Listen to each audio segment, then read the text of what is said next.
Queridos irmãos e irmãs, hoje nós celebramos com muita alegria a solenidade dos santos apóstolos São Pedro e São Paulo. Jesus deu a vida por Pedro, Jesus deu a vida por Paulo. Paulo e Pedro deram a vida em martírio por nosso Senhor. Beberam o cálice do Senhor e se tornaram amigos de Cristo. Nós os chamamos os corifeus da fé, os líderes, as colunas da igreja, os dois grandes chefes. Pedro foi aquele que Jesus chamou logo na primeira hora da sua missão.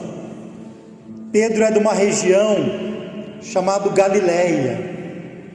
Ele é de uma cidade de pescadores, Betsaida.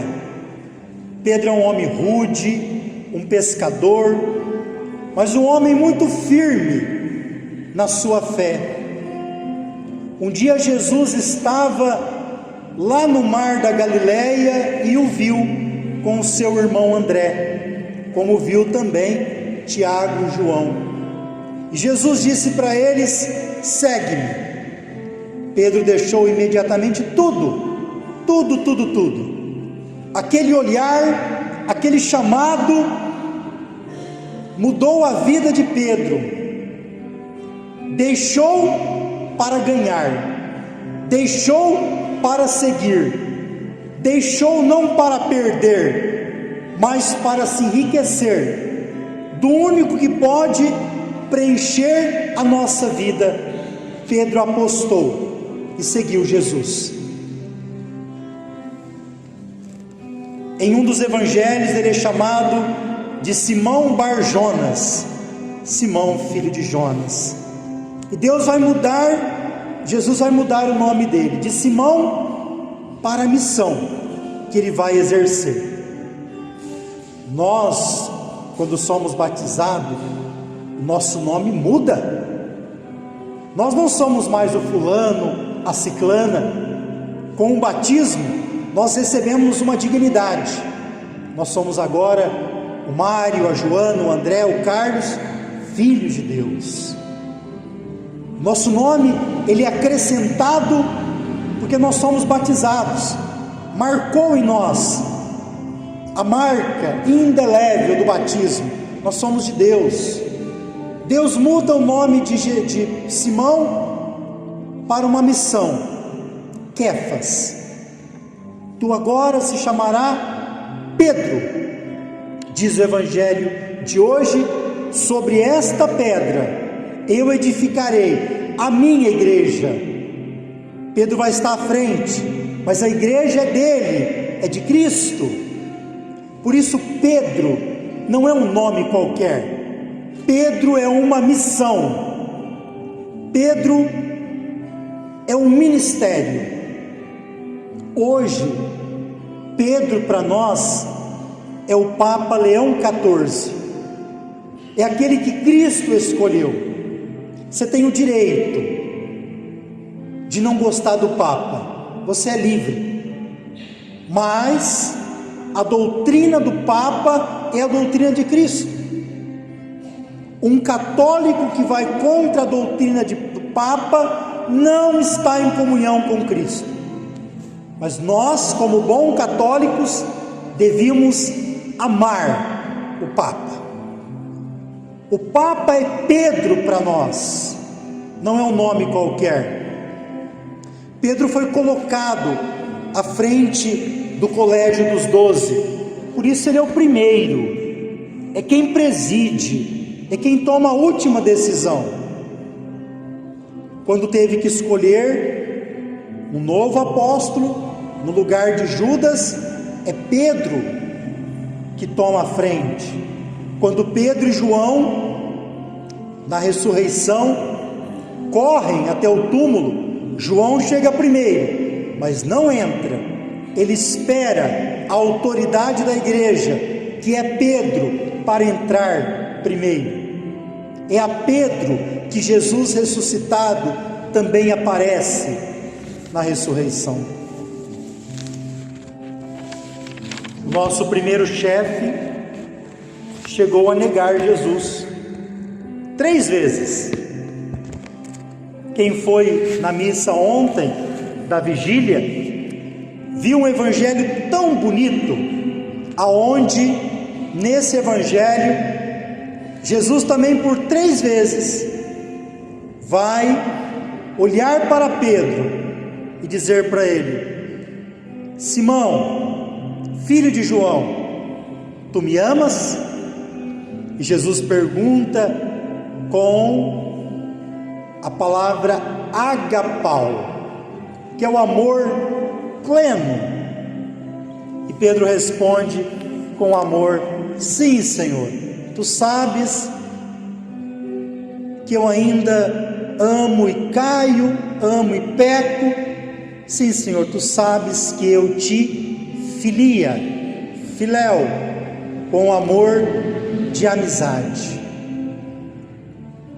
Mas mesmo amando assim, Jesus ama Pedro totalmente. Tanto é que ele vai dar a vida por Cristo. E lá o amor dele já cresceu, já chegou no amor ágape. Nós também, provavelmente, temos um amor igual ao de Pedro, frágil, que cai. Mas nós também devemos crescer no amor, crescer na santidade, no amor, como Pedro cresceu, ao ponto de poder dar a vida. Um dia, Jesus chamou um pescador. Pescador de homens farei de ti, te conduzirei ao reino do meu Pai. A face do Pai é esta, que olha por ti, pois quem me vê, vê o Pai. Aí Jesus fala para ele: Simão, filho de Jonas, tu me amas? Sim, Senhor, tu sabes que eu te amo. Simão, filho de Jonas, tu me amas? Sim, Senhor, tu sabes que eu te amo. Simão, filho de Jonas, tu me amas? E Pedro fica triste, porque Jesus perguntou para ele 3 vezes se ele o amava. Provavelmente, nessa 3ª vez, Pedro foi lá, naquele dia, que Jesus mais precisava dele, onde Jesus estava preso, e ele negou Jesus 3 vezes. Paulo ficou cego por 3 dias, e Jesus pergunta para Pedro 3 vezes: Simão, filho de Jonas, tu me amas? Sim, Senhor, tu sabes que sou seu amigo. Por isso hoje, na primeira leitura dos Atos dos Apóstolos, é a época do rei Herodes. Ele prende alguns membros da igreja para torturar. Os judeus gostam de ver essa tortura, gostam de ver a tortura. E ele mandou matar a espada o bispo de Jerusalém, São Tiago. Ele então, vendo que esse espetáculo, essa tortura os agrada, manda prender o chefe dos apóstolos. Prende Pedro. Pedro é colocado na prisão na época dos pães ázimos, ou seja, tudo o que aconteceu com Cristo está acontecendo agora com Pedro. A época dos pães ázimos, da Páscoa, Jesus foi preso, Pedro foi preso. Pedro encarna a vida de Cristo a tal ponto de se parecer com ele. Após a Páscoa, a intenção de Herodes é apresentar então Pedro. Ele está algemado com correntes. Pedro deve ser muito perigoso, porque há 4 escalas de guarda, e cada uma com 4 guardas. 4, 4, 4 e 4. Um total de 16. E é nessa prisão que está Pedro. Herodes o guardava. E agora nós vamos pegar o folheto. Esse folhetinho custa caro, né? Então vamos ler bem forte. Estamos na primeira leitura. Nós vamos lá no versículo 5. Juntos, enquanto a igreja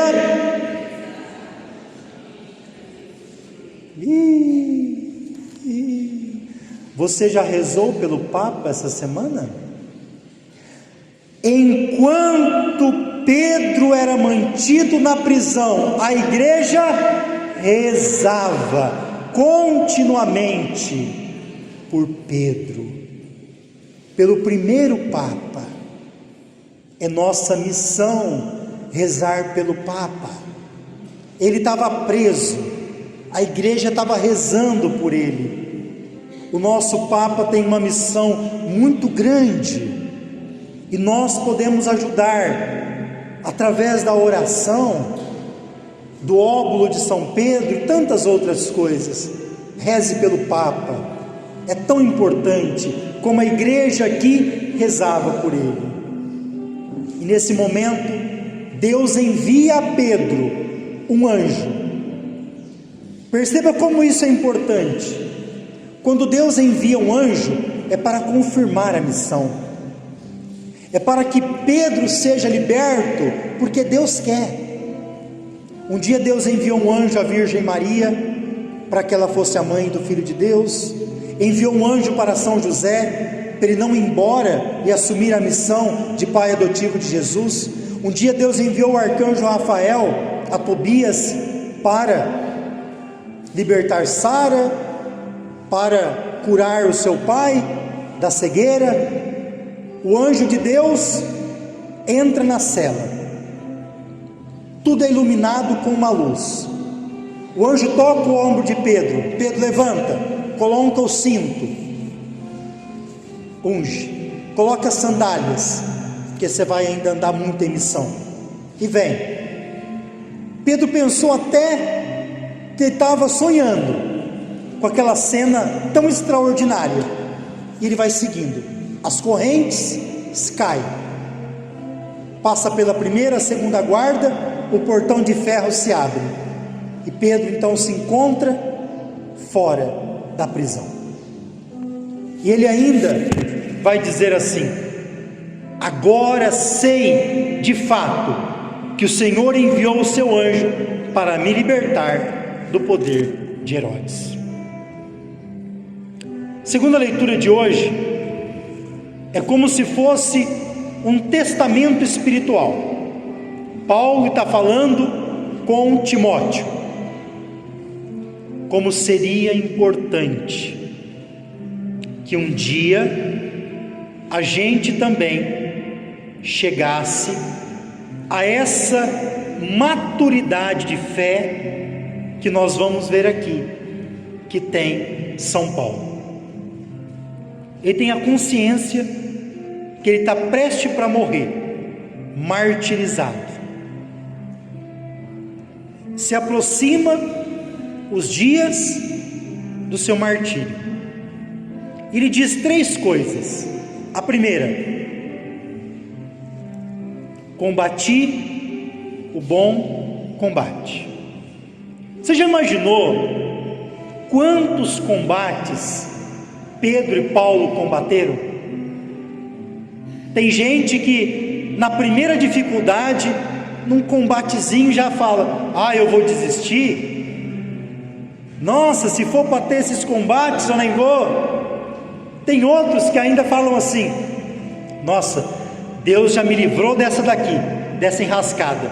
Eu vou ficar no meu canto quietinho, porque se essa daqui Ele me livrou, eu não sei o que vai acontecer depois. Pedro e Paulo nunca pensou assim. Era um combate atrás do outro. Combati o bom combate quer dizer assim: os combates que aparecem na nossa vida é para serem vencidos. O que Pedro falou? O Senhor esteve ao meu lado. É para combater com a graça de Deus. Cada combate vencido, a gente cresce na fé, na perseverança. Combatem o bom combate que aparece. Cada combate você vai ter o discernimento do Espírito para usar a arma certa. Para esse combate, eu preciso do auxílio da Virgem Maria, o terço. Para esse combate, vai me lembrar: nossa, eu preciso da Eucaristia. Para esse combate, eu preciso da palavra, da intercessão dos santos. Mas combate o bom combate. Segunda coisa que Paulo fala: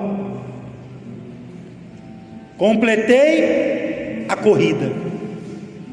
Meu irmão, nós estamos numa corrida, e Paulo sabe qual é a meta da corrida. Meu irmão, minha irmã, você não precisa chegar em primeiro lugar.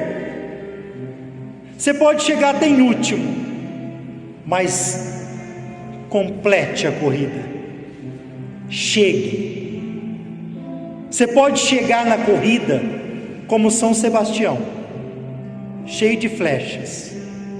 Você pode chegar na corrida cheio de espinhos, como Santa Rita.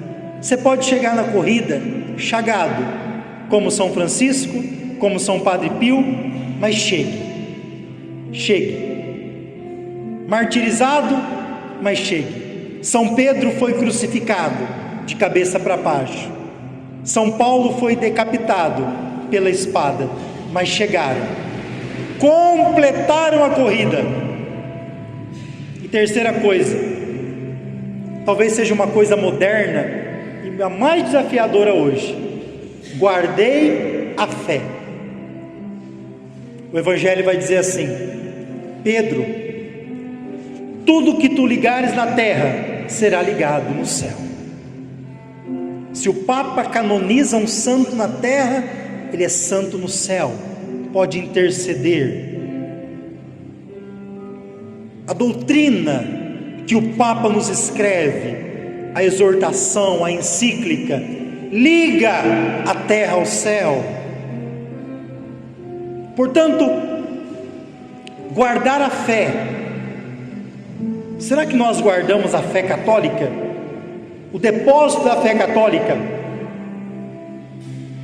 Nós não lemos a Bíblia como os protestantes. Não seja um protestante. Nós lemos a Bíblia com a interpretação da igreja, do magistério. E tem muita coisa aí que vai pegar você por aí. Às vezes, quando um falecido morre, a gente fica todo sensibilizado. A nossa fé é na ressurreição. Por mais que a gente sofra, sente saudade, vai sentir mesmo. A nossa certeza é a vida eterna e não outra. Tem gente que na fragilidade da morte vai procurar vozes e fala, viu, que você está tão frágil que você acaba acreditando. Guardar a fé é guardar os valores da igreja, é os ensinamentos dos apóstolos. E Paulo ainda vai dizer, vamos ler mais um pouco, para ver se você está enxergando essas letrinhas pequenas do folheto. Se não enxerga, segunda-feira é oftalmologista. Vamos lá, número 17, segunda leitura, hein? Versículo 17, juntos. Mas, de novo, está muito fraco. Ao meu lado, forças.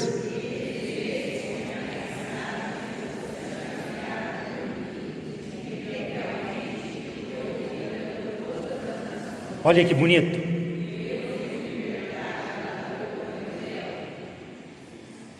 São Paulo está dizendo, e oxalá que você possa dizer: o Senhor esteve ao meu lado, o Senhor me deu força. Meu irmão, minha irmã, para a gente desistir é a coisa mais fácil. Quantos de nós não tem um monte de capetinha todo dia falando? Claro que tem, teu padre tem. O capetinha está falando para você: meu irmão, desiste, não vai não serve a igreja não, tem coisa mais prazerosa, mais fácil.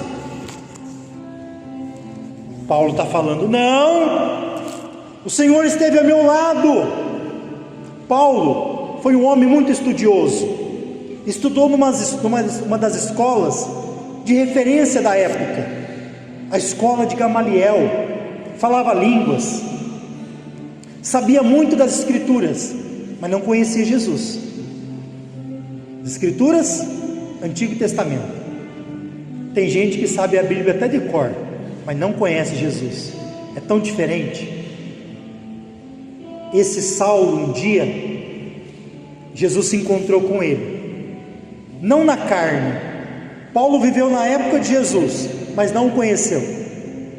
Mas depois da ressurreição, o Paulo que perseguia os cristãos, no caso, o caminho, mandou apedrejar Estevão. Ele tinha cartas para perseguir os cristãos. Um dia Deus deu uma rasteira nele, lá no caminho de Damasco, e falou para ele: Paulo, Saulo, Saulo, por que me persegues? Quem és tu, Senhor? Ele conhecia tanta palavra e pergunta: quem és tu, Senhor? Uma luz muito forte o cega, fica cego durante 3 dias, depois vai ser batizado por Ananias, e ele vai se tornar um dos maiores missionários da igreja. Fez 3 grandes viagens que demoravam meses, até anos, a 4ª na prisão. Paulo levou o evangelho de Jesus a todos os povos. Paulo levou essa palavra, fundou comunidades, fundou dioceses. Esse é o apóstolo que tem a certeza agora que no final da vida vai receber a coroa. Não é querer se aparecer, mas é ter a certeza: se eu fiz isso até agora, o que é me reservado é o reino dos céus. Oxalá que quando nós estivermos para morrer, que a gente morra sem medo do inferno, que a gente tenha certeza também que a gente fez uma caminhada bonita, caiu e levantou, como Pedro e Paulo, caíram e levantaram, mas ter essa certeza: se a gente seguiu Cristo, a gente vai para o céu, como Paulo está falando: o que me aguarda agora é o reino dos céus. Por isso que Roma é a referência para nós. Por quê? Porque em Roma que esses apóstolos, Pedro no ano 64 e Paulo no ano 67, foram martirizados pelo imperador Nero. Lá eles morreram. Roma é onde está o corpo. Eu tive a graça de, no jubileu dos padres do ano passado, nesta data, na solenidade de São Pedro e São Paulo, eu estava no Vaticano com o Papa também, quando o nosso arcebispo Dom Vilar recebeu o pálio. No dia de São Pedro, dia 29, os arcebispos do mundo inteiro recebem da mão do Papa o pálio de arcebispo. No caso, amanhã, os bispos, os arcebispos do mundo, amanhã na solenidade de São Pedro e São Paulo, no Vaticano, vão receber Palio. Eu não vou saber agora dizer o nome dos nossos brasileiros, mas Dom Palau, arcebispo de Sorocaba, Dom Mário, arcebispo de Aparecida, e mais outros 2, junto com outros do mundo. E eu tive essa graça de estar lá. Essa casula, inclusive, é de lá, desse dia de São Pedro e São Paulo. A catedral do Papa não é o Vaticano.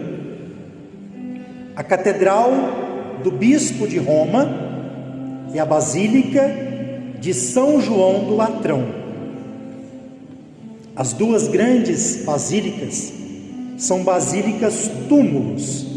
A Basílica Vaticana, porque lá está o apóstolo Pedro, e a Basílica de São Paulo fora dos muros, porque lá está o apóstolo Pedro.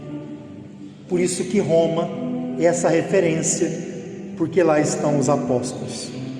A vida dos apóstolos foi um sacrifício. Sacrifício significa sacerdote. Portanto, eles fizeram da sua vida uma Eucaristia. O Evangelho de hoje,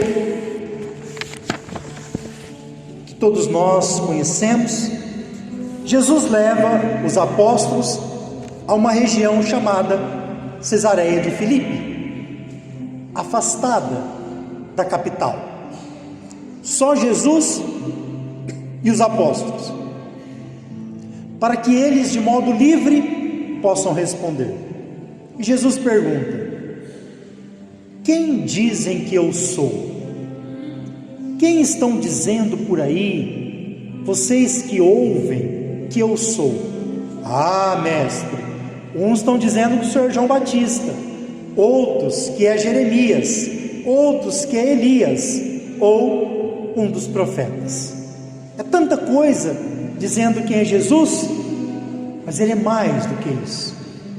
Aí Jesus pergunta: e para vocês, que eu chamei cada um pelo nome para me seguir? Evangelho de domingo que passou esses dias, né? Jesus chamou os 12. E vocês que me viram fazer milagres, expulsar demônios, viram que nós não temos lugar onde recostar a cabeça, vocês que vêm na missa todo domingo, quem eu sou para vocês? E quem responde é Pedro. Olha que importante. Quando Pedro responde, é os 12 respondendo. Quando Pedro responde, ele responde em nome do colégio apostólico. É a palavra dos apóstolos, é a palavra de Pedro. Na antiguidade, os bispos das grandes igrejas, quando tinha uma decisão que não conseguiam chegar a um acordo, eles levavam para Pedro. Era Pedro que decidia. Por isso que Pedro tinha uma ligação com as grandes igrejas da antiguidade. Foi bispo de Antioquia, esteve em Jerusalém, não como bispo. Lá o bispo era São Tiago, que foi decapitado. Roma, e a grande da época, Alexandria, ele não esteve lá, mas teve um discípulo seu, São Marcos. E Pedro responde: tu és o Messias, o Filho do Deus vivo. E Jesus diz assim: feliz és tu, Simão, filho de João. Presta muita atenção, porque não foi um ser humano que te revelou isso, mas o meu Pai que está nos céus. Deu para entender? Pedro, não foi um ser humano que falou que eu sou o Messias, filho do Deus vivo, mas o meu Pai que te falou está no céu. Meu irmão, minha irmã, Deus continua falando com Pedro hoje. O Espírito Santo que conduz a igreja, conduz o Papa Leão XIV, que é Pedro hoje para nós. Pedro, foi meu pai que te revelou. Deus continua revelando ao Papa a sua vontade. Por isso eu te digo, tu és Quefas, tu és Pedro, e sobre esta pedra eu construirei a minha igreja, a igreja de Cristo. O poder do inferno nunca poderá vencê-la. Deus não falou que a igreja não vai passar por tribulação, por dificuldade, vai, mas nunca vai poder. Quem nos separará? Quem vai nos separar do amor de Cristo? Quem nos separará? Se Ele é por nós, quem será contra nós? Quem vai nos separar do amor de Cristo? A igreja, o poder do inferno nunca vai poder vencê-la. E Pedro recebe então as chaves do reino. O brasão do Papa tem as chaves vaticanas. Eu te darei o poder das chaves. Tudo que tu ligares na terra será ligado no céu. Tudo que tu desligares na terra será desligado no céu. Louvado seja nosso Senhor Jesus Cristo.